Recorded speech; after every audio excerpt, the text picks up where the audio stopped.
नमस्कार। आइए इस वीडियो में हम लोग देखते हैं डॉक्टर सर्वपल्ली राधाकृष्णन की जीवनी के बारे में।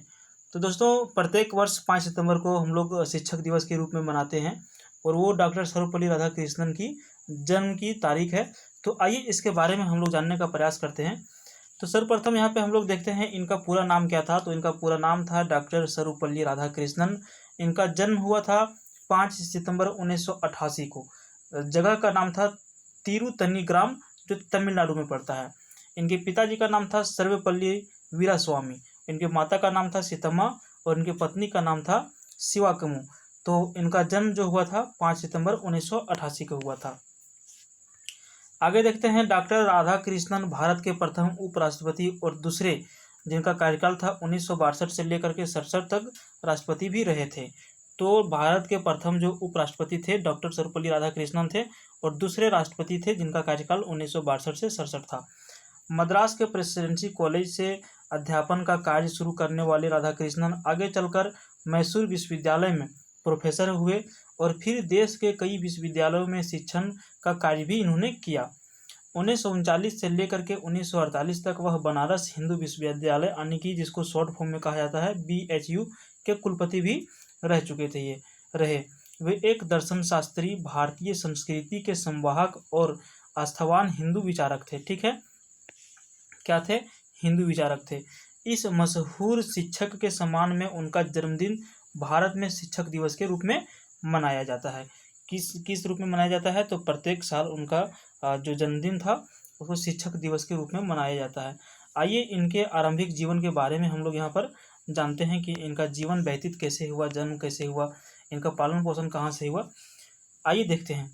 बचपन से किताबें पढ़ने के शौकीन राधाकृष्णन का जन्म तमिलनाडु के तिरुतनी गांव में 5 सितंबर 1888 को हुआ था। साधारण परिवार में जन्मे राधाकृष्णन का बचपन तिरुतनी एवं तिरुपति जैसे धार्मिक स्थलों पर बीता। वह शुरू से ही पढ़ाई लिखाई में काफ़ी रुचि रखते थे। उनकी प्रारंभिक शिक्षा क्रिश्चियन मिशनरी संस्था लूथरन मिशन स्कूल में हुई और आगे की पढ़ाई मद्रास क्रिश्चियन कॉलेज में पूरी हुई थी। आगे है, स्कूल के दिनों में ही डॉक्टर राधाकृष्णन ने बाइबिल के महत्वपूर्ण अंश कंठस्थ कर लिए थे, जिसके लिए उन्हें विशिष्ट योग्यता का सम्मान भी दिया गया था। बहुत ही मेधावी स्टूडेंट रहे थे बचपन से ही ये। आगे है, कम उम्र में ही यानी कि कम उम्र में ही इन्होंने स्वामी विवेकानंद और वीर सावरकर को पढ़ा। उनके विचारों को आत्मसात भी किया, यानी कि उनके विचारों को अपने अंदर लिया, उनके जैसे सोचने की क्षमता बढ़ाई। आगे लिखता है, इन्होंने 1902 में मैट्रिक स्तर की परीक्षा प्रथम श्रेणी में उत्तीर्ण की। कब पास किया था? तो 1902 ईस्वी में पास किया था और छात्रवृत्ति भी प्राप्त किया था इन्होंने। क्रिश्चियन कॉलेज मद्रास ने भी उनकी विशेष योग्यता के कारण छात्रवृत्ति प्रदान की। डॉक्टर राधाकृष्णन ने 1916 में दर्शन शास्त्र में MA किया और मद्रास रेसिडेंसी कॉलेज में इसी विषय के सहायक प्रधानाध्यापक का पद भी इन्होंने संभाला। डॉक्टर राधाकृष्णन के नाम में पहले सर्वपल्ली का संबोधन उन्हें विरासत में मिला था। ठीक है, इनका नाम के पहले जो सर्वपल्ली जो लगता है इनको ये विरासत में मिला था। राधाकृष्णन के पूर्वज सर्वपल्ली नामक गांव में रहते थे और 18वीं शताब्दी के मध्य में वे तिरुतनी गांव में आए थे। इनके पूर्वज जो रहते थे किस गांव में रहते थे? गांव का नाम ही था सर्वपल्ली। और मध्य शताब्दी में यानी कि 18वीं के मध्य शताब्दी में ये कहाँ पे चले गए? तिरुतनी गांव में चले गए और वहाँ पर जाकर के ये बस गए। लेकिन उनके पूर्वज चाहते थे कि उनके नाम के साथ उनके जन्म स्थल का गांव का बोध भी सदैव रहना चाहिए। तो इसी कारण सभी परिजन अपने नाम के पूर्व सर्वपल्ली धारण करने लगे। तो ये समझ में आ गया कि सर्वपल्ली इनके नाम के पहले क्यों लगता है। तो इनका गांव का नाम ही सर्वपल्ली था और इनका नाम क्या था? राधाकृष्णन था। आगे बढ़ते हैं। राधाकृष्णन का बाल्यकाल तिरुतनी एवं तिरुपति जैसे धार्मिक स्थलों पर ही व्यतीत हुआ। उन्होंने प्रथम 8 वर्ष तिरुतनी में ही गुजारे। यद्यपि उनके पिता पुराने विचारों के थे और उनमें धार्मिक भावनाएं भी थी। इसके बावजूद उन्होंने राधाकृष्णन को क्रिश्चियन मिशनरी संस्था लूथरन मिशन स्कूल तिरुपति में 1896 से लेकर के 1900 के मध्य विद्या अध्ययन के लिए भेजा। फिर अगले 4 वर्ष 1900 ईस्वी से लेकर के 1904 ईस्वी तक की उनकी शिक्षा वेलूर में हुई। इसके बाद उन्होंने मद्रास में क्रिश्चियन कॉलेज, कहाँ पर चले गए? मद्रास क्रिश्चियन कॉलेज, मद्रास में शिक्षा प्राप्त की। वह बचपन से ही मेधावी थे। आगे है, उस समय मद्रास के ब्राह्मण परिवारों में कम उम्र में ही शादी संपन्न हो जाती थी और राधाकृष्णन भी उसके अपवाद नहीं रहे। ठीक है, क्या होता था, कम उम्र में ही शादी हो जाती थी। 1903 में 16 वर्ष की आयु में ही उनका विवाह दूर के रिश्ते की बहन शिवा कामू के साथ संपन्न हो गया।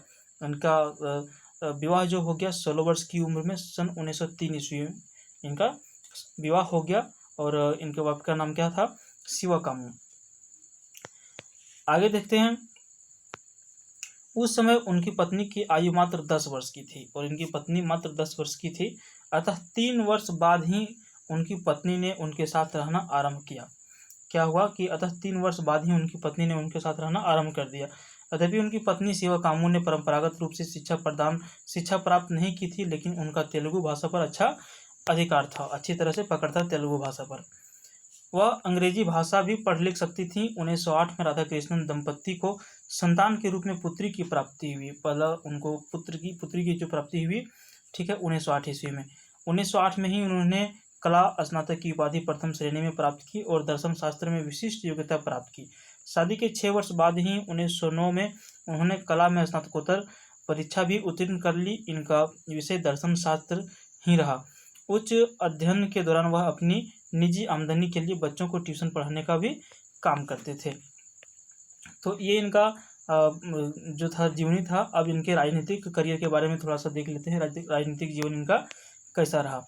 तो आइए देखते हैं। भारत की आज़ादी के बाद यूनेस्को में उन्होंने देश का प्रतिनिधित्व किया। 1949 से लेकर के 1952 तक राधा कृष्णन सोवियत संघ में भारत के राजदूत रहे। वर्ष 1952 में उन्हें देश का पहला उपराष्ट्रपति बनाया गया।